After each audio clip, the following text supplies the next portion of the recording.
hello, good afternoon. This is Dong again. This afternoon we'll be doing a change oil the engine of this 1967 VW bus. So since there are 2.5 liters of oil, the original capacity of the engine, that would be the amount that we're supposed to drain. However, since I installed an external oil sump in the capacity of about 1.5 liters, so there's roughly about 4 liters of oils that has to be drained. And I will show you what are the things we need this afternoon. So that we'll be using a SAE 40 for gasoline engine. This is 1 gallon, so therefore there are 4 liters in this gallon. So this is the gasoline for the cleaning of strainer that we'll be removing from the oil sump, and of course this gasket and some washers on the engine. Okay, so we'll do now the change oil of the engine. Okay, first thing that we need to do is to remove this. We can drain this first. Okay, we need to drain all the oil found. Okay, so we'll just leave this for a while so that we can drain all the then we will be removing the 6 nuts that are in place and using this Allen wrench. Okay, so you have to be very careful to remove it slowly, one by one, and then just keep it so that you won't be misplacing it. Then we can use a flathead screwdriver just to remove the plate underneath, and then thereafter we can use a flat screwdriver for us to remove the strainer, and don't forget to clean it and wipe it so that there will be no unnecessary oil that will be left. Of course, we need to place our plate and the strainer in a container so that we can clean it using a gasoline. Remove all the unnecessary dirt, and don't forget to keep, of course, the nuts.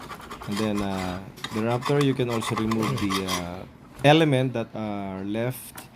These are the gasket, and be sure to thoroughly clean it so that there will be no residue or unnecessary foreign bodies that will be left that might be sucked in by the engine.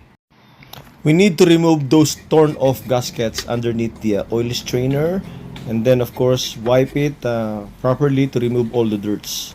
Then it's time for us to use our brand new gasket that will be used.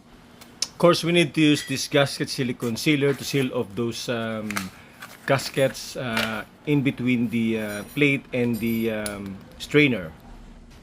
Just apply the sufficient amount of gasket silicone sealer in between the plate, the gasket, and of course the oil strainer. Apply it evenly on all the surfaces, particularly the plate, the oil strainer, and of course the gasket. Use one of the nuts for you to guide those 6 holes between the plate and the oil strainer. Take note that as soon as you have applied the gasket silicone sealer, you have to immediately install it underneath the oil sump so that it won't immediately dry up. Wipe off some gasket silicone sealer before installing it, and then use at least 3 nuts to be used as your guide whenever you will install it underneath the engine. Now tighten all those 6 nuts underneath the oil sump for an equal torque that you have to apply. Don't over tighten it. The key here is be patient whenever you tighten all these 6 nuts, so that it will have an equal or an even torque to be applied on all of these 6 nuts. It may take a while to tighten up all of these 6 nuts, but again, the key here is be patient. Lastly is the center nut to be placed right there. Don't forget the washer, because that will seal off the bottom of the sump.